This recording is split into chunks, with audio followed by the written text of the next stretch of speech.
Coach, before we get started, I guess I'll ask you about the uniforms. What do you think? Super exciting, the unveil today. So it's, Under Armour's done a great job over the years at that. And I know our kids are really excited about it. Great theme. Like I said, they've been doing a great job for years, and all the research on it, and that's all. And I mean, it's exciting. All right, I'll just go around the horn, going from left to right on my screen. So Phil Bergman, you're first. Coach, just following up on that, to honor NASA, the 54 astronauts that have graduated from the Naval Academy, the most of any institution, just what does this mean to you? Well, we use that a lot in recruiting.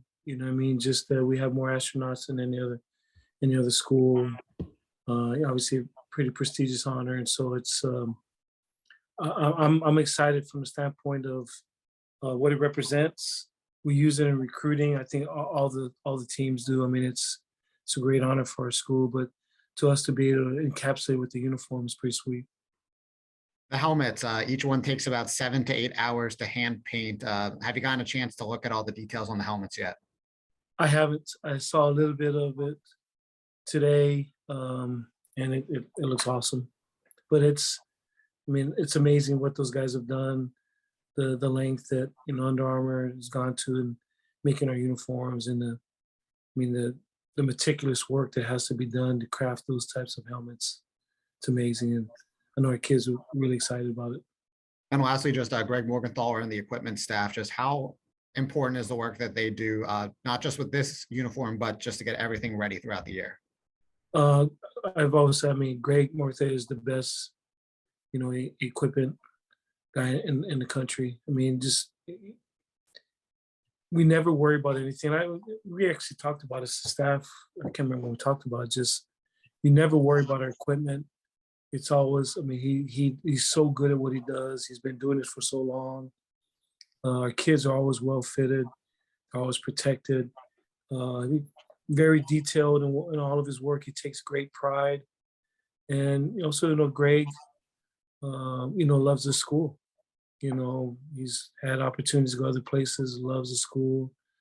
But, it's what makes our place unique. Scott and his staff, Greg and his staff, you got people that are the best at what they do in their field, and they love where they work.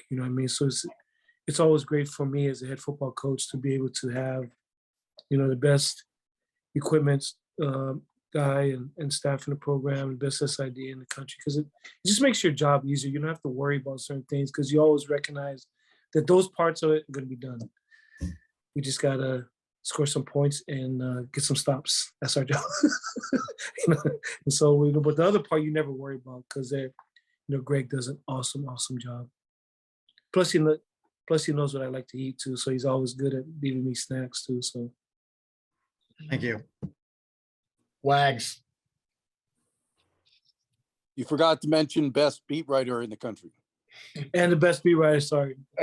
Sorry about that, Wags. Wait, I didn't think Kareem was on here. No, I'm sorry. Just a joke. You can go to outer space with Elon Musk. You think you're going to spend all your money on that, Coach? You're going to get a ride to space one day? No. I get nervous going over the Bay Bridge, man. I get a little nervous going over the Bay Bridge, man. I'm gonna stay closer. I'm gonna stay close to the ground. It's awesome for those that are astronauts and those who go to space, but I'll just keep my feet on the ground. Well, can you talk? We talked a little bit about this Saturday, but it's more than just Saturday. This has been building, and that's what Xavier said when he was in the press conference Saturday, that our confidence has been increasing with every week as we see good things happening. But you have to feel that what you did during this 3-game stretch against Cincinnati, Notre Dame, and Central Florida, culminating with a huge victory, has got to have taken your confidence really high of your players, and it could not be a better time for that to happen, right?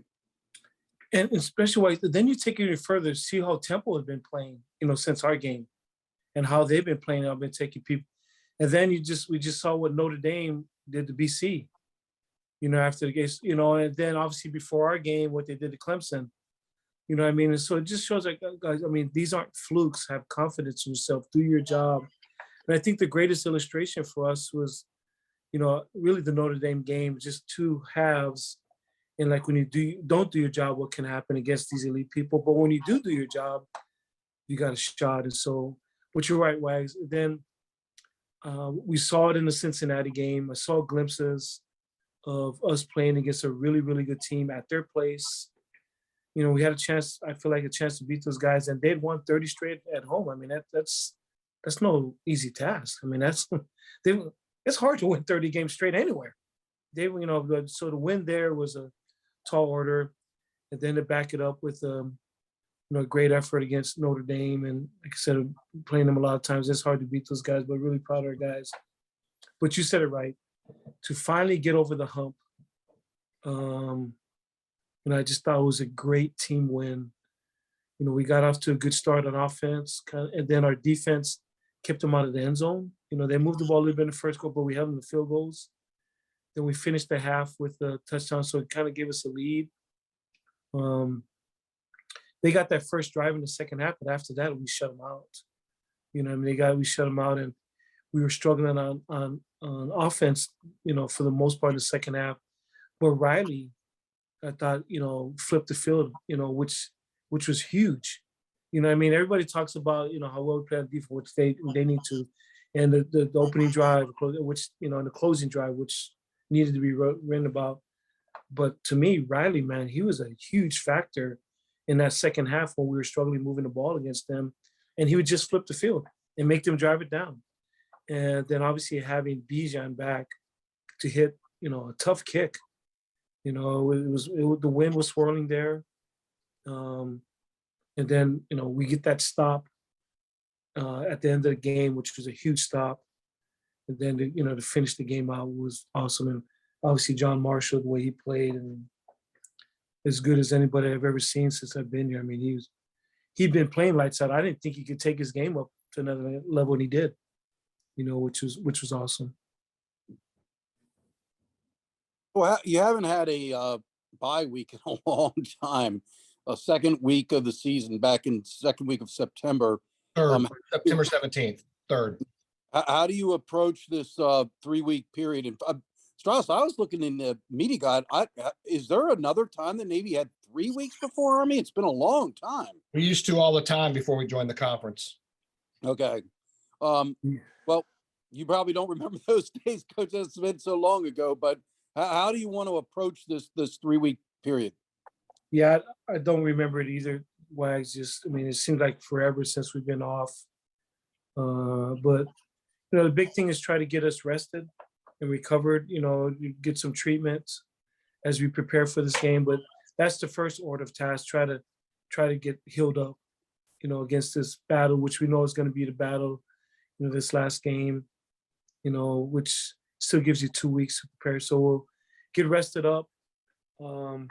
I don't want to disclose too much of how we're going to do things. I don't want, those other guys to know too much, but I'll just say we'll get rested up and, and get ready for these guys. But you're right. I mean, we're pretty banged up right now. And those last 3 games, you got teams that are trying to pound the ball too, especially Notre Dame and UCF.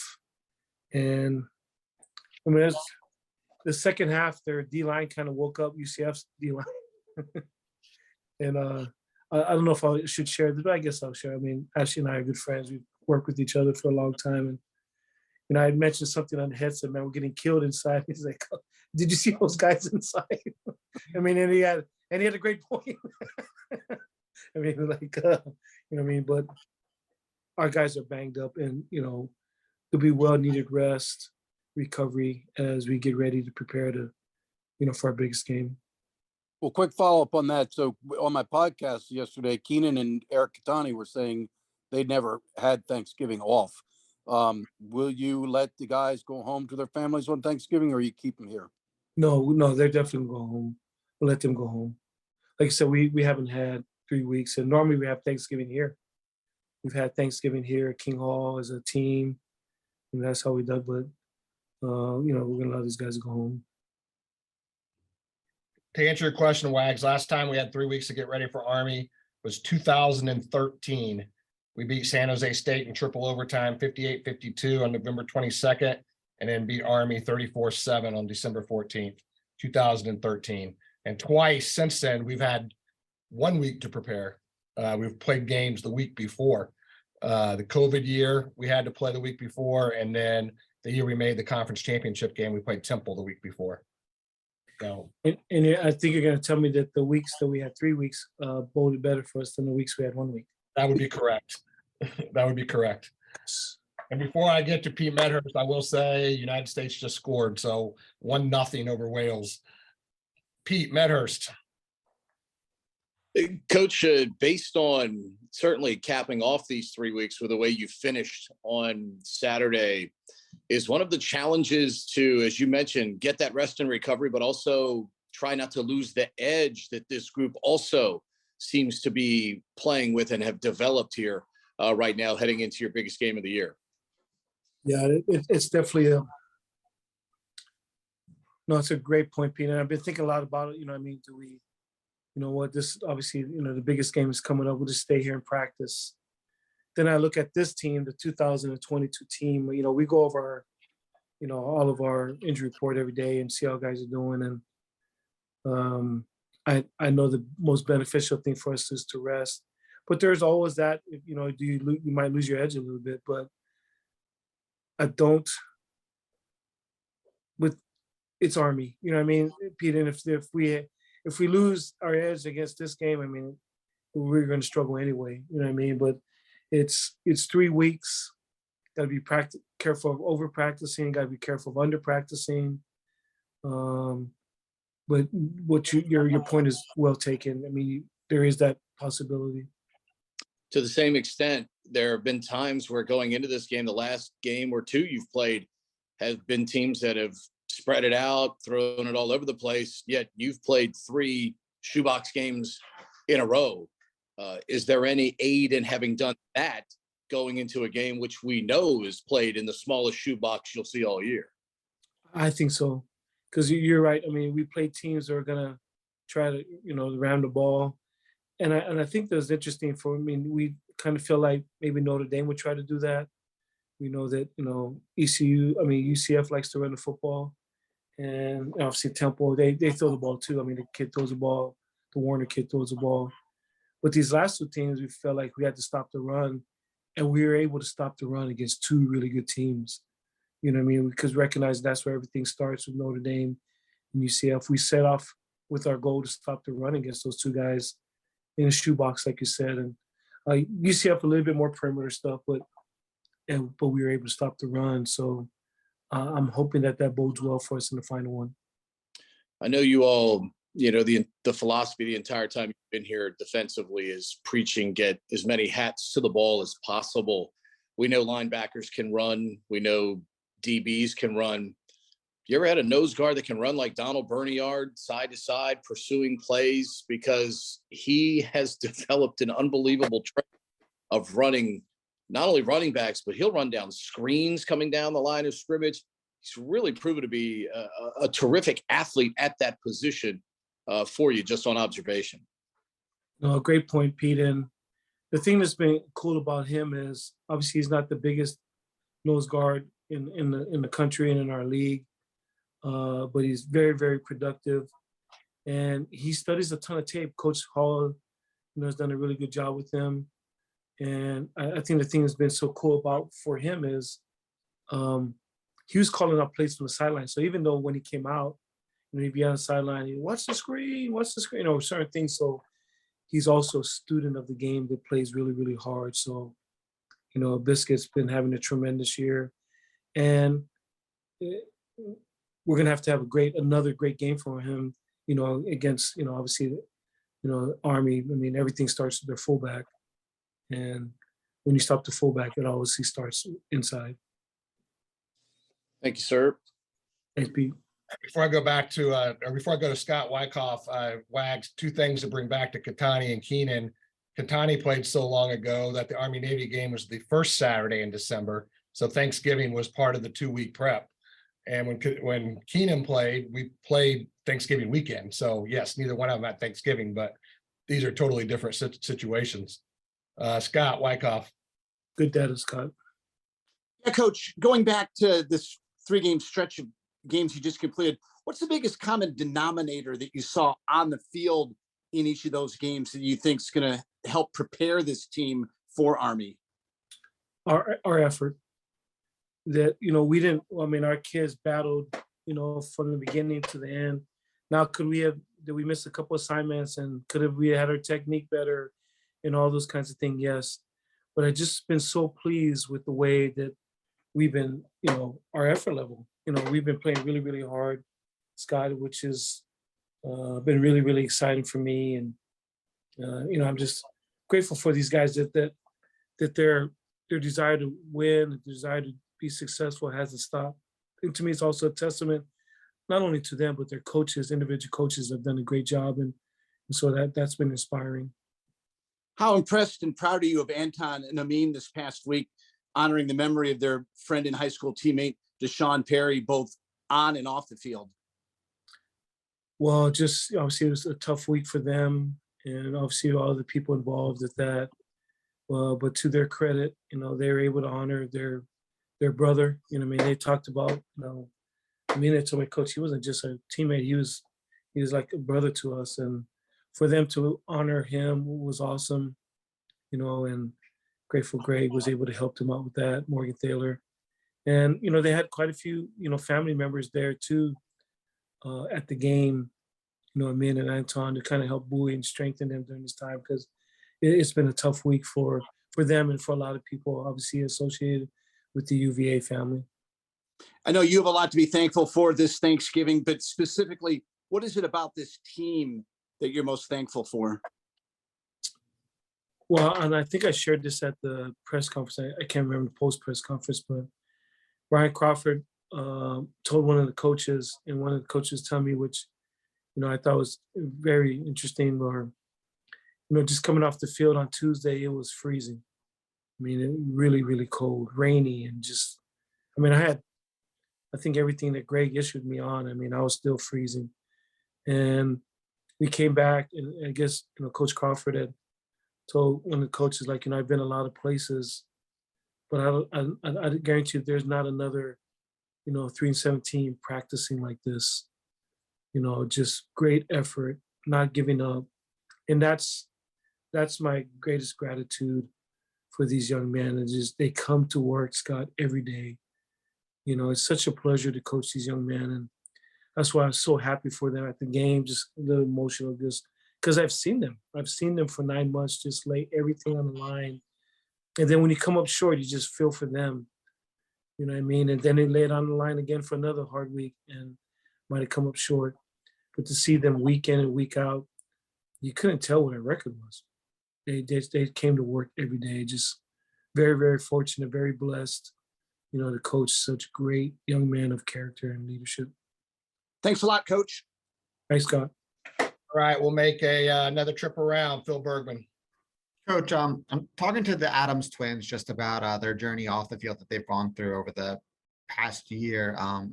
What type of men are they, and just how courageous are they to still be playing after all they've been through? What I just told Scott of, guys that come the same every day to work, that Josh and Terrell epitomize that. They're some of the hardest workers on our team. They do everything right. They do everything that's asked of them in the hall, in class, and in football. You never have to worry about. They're the greatest young men to coach because they do everything right. They haven't been playing as much, maybe a little bit on special teams. They still come to work. They're two leaders on our team that guys look up to because they're just of their work ethic. Phil, and obviously having such a tragedy and traumatic thing happen to them. And as they've been buoyed up through their family and their teammates here, the brotherhood, I've just been so impressed with them. And just at this young age, to see who they are as people, truly inspiring young men. Then on a lighter note, with Thanksgiving on Thursday, what is your favorite side dish that you must have every Thanksgiving?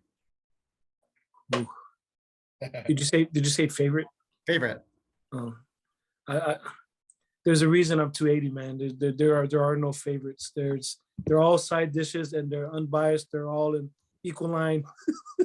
They're in the same line for me. I just grab what's first, but I might be a little bit unique that we have turkey and for me teriyaki.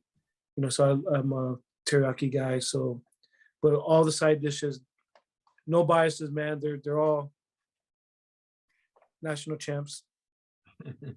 Thank you. I feel. My side dish will be Micah Parsons getting after Daniel Jones. Wags. Just out of so is teriyaki a Hawaiian thing? Is that kind of a tradition in Hawaii? No, not. I mean, no. People in Hawaii have turkey stuff, but that's a Niumatalolo. I mean, teriyaki steak is probably my favorite meal, and so for Thanksgiving, it's kind of the one splurge. Well, I should say one of the splurges. So I mean, it's early, but have you gotten to see Army? Do you watch the Army throughout the season? I imagine when you can, you do, but I know your attention is always on the next opponent, but I'm sure you keep a little, close eye on Army. We do. I mean, I don't watch them intently. It's not like I watch all of their games, but there's sometimes we'll be somewhere, I'll see their scores and certain things like that. I mean, it's just, but we've started, Wags, we've already started to, started scouting them and, prepping, what I mean? So we're in the early stages of starting to prepare for Army right now. I mean, it seems that based on some reports I've got from people who watched the game and saw the replays and rewatched, the offensive line kind of got after UCF at times on Saturday. Or have you really seen your O-line step up here in recent weeks? And I mean, the fact you ran the ball on Notre Dame and you had some good fullback runs against Cincy with those big hosses up there. We're playing much better against really good people on both sides of the ball. You know what I mean? We're stopping the run. That's why I said in some of the stuff, I'm seeing stuff that I'm encouraged by, that we can run the trap, we can run the zone, guys are coming off the ball. But again, then you got guys that, Lyrion is, he's playing center now. He was a guard. Connor McMahon, just started playing this year. Glover was kind of a part-time player last year, kind of played in and out. Obviously, Josh played a lot until he got hurt. Kip played all last year, but Kip's banged up. I think a lot of it too, Wags, is just chemistry and starting to play a little bit more. There's so much verbal and non-verbal communication on the O-line. And when you play with somebody that you've been next to, I mean, you just know what each other's going to do. But yes, we're playing better. It was still tough sledding in the second half. But the thing that I was encouraged about is our fourth downs. I mean, pretty much everybody knows either we're going inside somewhere, whether it's fullback or quarterback or off the edge, and our guys were able to knock them off the ball. Is it encouraging to know that Xavier has played in an Army-Navy game, not only played in one, but did so as a plebe at Mikey Stadium? A lot of guys get bug-eyed in this game, and even Keenan mentioned that his senior year he was so nervous because he didn't want to lose to Army as a senior after beating him 3 other times, so he actually didn't play well his senior year. But Xavier in the press conference Saturday said he's had this one circled. He wants to get payback for losing on as a freshman. It definitely helps playing in that game. I think also, playing on the lacrosse team, when, they went up there and he won, you know what I mean? And, I think he did a lot of good things too. Like I said, I don't know lacrosse very well, but I know he played well up there. So I'm hopeful that all of that will bode well for his confidence. And he's played really good against Cincinnati, Notre Dame, and UCF. So I'm hopeful that all of those things, I mean, he's been running our offense really well. I mean, he's, we're able to function now, you know what I mean? Just he's operating, and a lot of it is up front. And I'm not saying all of it was Ty's fault. It kind of like you said, Wags, too, we've gotten better up front. You know what I mean? The stuff in the early part went off Ty's, but I just think we're kind of coming into our own at the right time for us. Obviously, we'd like it much earlier, but we had a young team, and so I'm excited. But a lot of these young guys, well, Vince didn't play last year, Dawa didn't play last year, but Mikhail did. Pretty much a lot of the other skill guys played, and so I'm hopeful that playing last year will help him, or not last year as a freshman, playing in a lacrosse game, that they end up winning, and playing these last 3 games and playing really well will bode well for him. But with the also part that Pete said, still having an edge to him about it. Thanks, Coach. Thanks, Wags. Before I go to Pete, how about the block that big Ahmad Bradley laid on the Vincent Terrell touchdown where he got out around the left end and I think he knocked 2 or 3 guys into the end zone. So excited to see that. Again, to your point and to Wag's point, just he's gotten better. And we've been counting on him, but just now he's kind of coming to his own. He missed a lot of camp, summer school stuff, but he's coming to his own and amazing block, getting around the edge, blocking people on the edge. We knew he had the athleticism and the wherewithal to do it, but to see it against UCF was awesome. Pete. The radio announcer observed that in the description of the play as well. Big number 79 roll out there.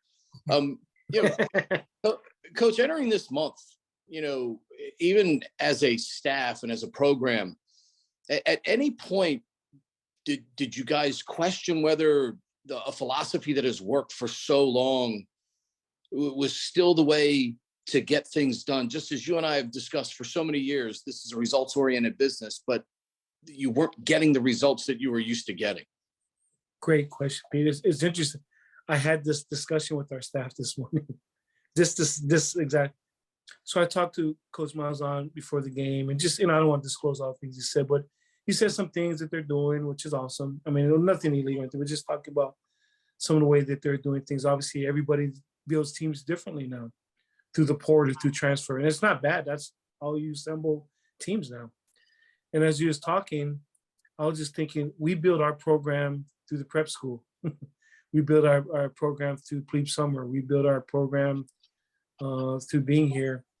So I just started to thought, thinking about a program. They're the number 1 team in our conference, number 17 or whatever. And this is how they're building their program. And we're building our program through our prep school, through Plebe Summer, through development. And we were able to win. And to your point, Pete, that's exactly what I told us, guys. Because I said the same thing, guys. Sometimes you start to think when you're not getting results, maybe we should change things out, or maybe there's some other things.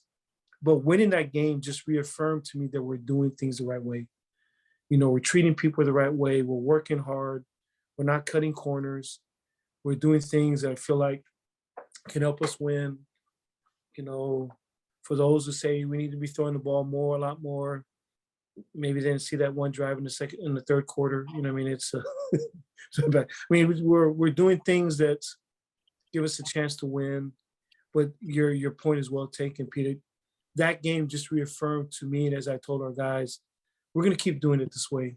Just do things the right way, through hard work, developing, and we saw it pay dividends against a program. Again, not saying the way they do things is bad, just we built our programs differently, and we were able to beat them.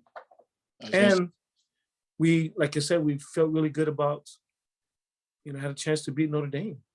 So I just look at it, this last 3 games, Cincinnati, who'd won 3 straight, at 30 straight at home, are in the last 5 years, the premier team in our league, and how close we were to them.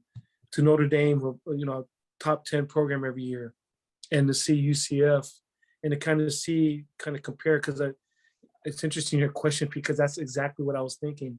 But I'll sit back and think, okay, we're not getting results. We do this, and this past week just reaffirmed, just stay the course.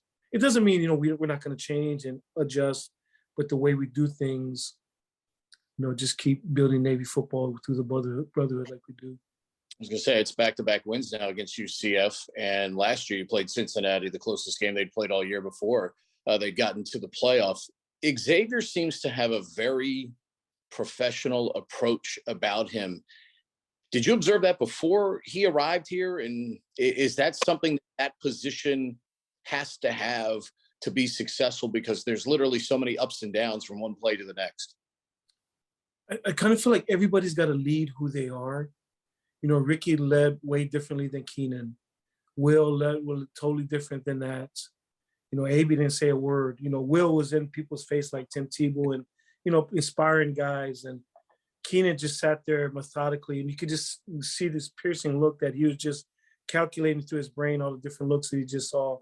And Ricky is on the sideline giving everybody different claps, handshakes, and what I mean. But I didn't bother Ricky because I had the ultimate confidence. Ricky on the field, we're gonna win. And I see, Ty was a little bit more, maybe along Ricky's line, easygoing. Where you're right, X is businesslike. He's got this look about him, which I love. I would rather our quarterbacks be that way, but you can't force leadership the way you are. Like I said, there's no way I was going to change Ricky, nor did I want to, or change how Ty was. But X has this demeanor about him, that I'm really, really excited about. And the thing that I was excited about at the game, we all celebrated. We're so excited to win. But I saw him in the locker room after, just he knows that there's one more that he wants to get. And so I was excited to see that, because I'm seeing everybody cheering, and I saw him sitting down by his locker just after he did cheer, and that's encouraging for me. Finally, for me, they only get a couple of plays usually per game to make an impact, but on special teams over the last month or so, certainly guys like Xavier, Max Sandlin, Kyle Jacob, guys seem to have really performed consistently on special teams for you. And, a lot of times that's hidden yardage during the course of a game that they have saved this team by putting teams in bad field position. I mean, Townsend brings the ball out 3 yards deep in the end zone. You bring him down at the 16-yard line. Just how valuable is that hidden yardage that guys like that save for you on special teams when they have a chance to make an impact? It's so valuable piece, a third of the game. And when they do what they're supposed to, you don't recognize it. But when they don't do what it's supposed to, it stands out like a sore thumb. And so, we have to make sure that, we make sure that those hidden yards, that we don't lose them, and that they're in the positive for us. And it's definitely a great asset, a needed asset for us. Thank you, sir. Thanks, Pete. We got 3 minutes. Scott Wyckoff. I got one for you, Coach. We know full well that even though the players are off this week, that the staff is going to be working. But was it also important that you allowed for them to have a little more time to themselves and their families this week? Oh, most definitely. I mean, you just got to go recharge. And, very, like I said, I can't remember last time I let them go for Thanksgiving. They need this. They need to go home. The coaches too. I mean, we all got laptops. We can continue to work. We don't have to sit right next to each other to watch video. All of us have our laptops. And so, but we need to recharge and come back and get ready to go for the biggest one at the end.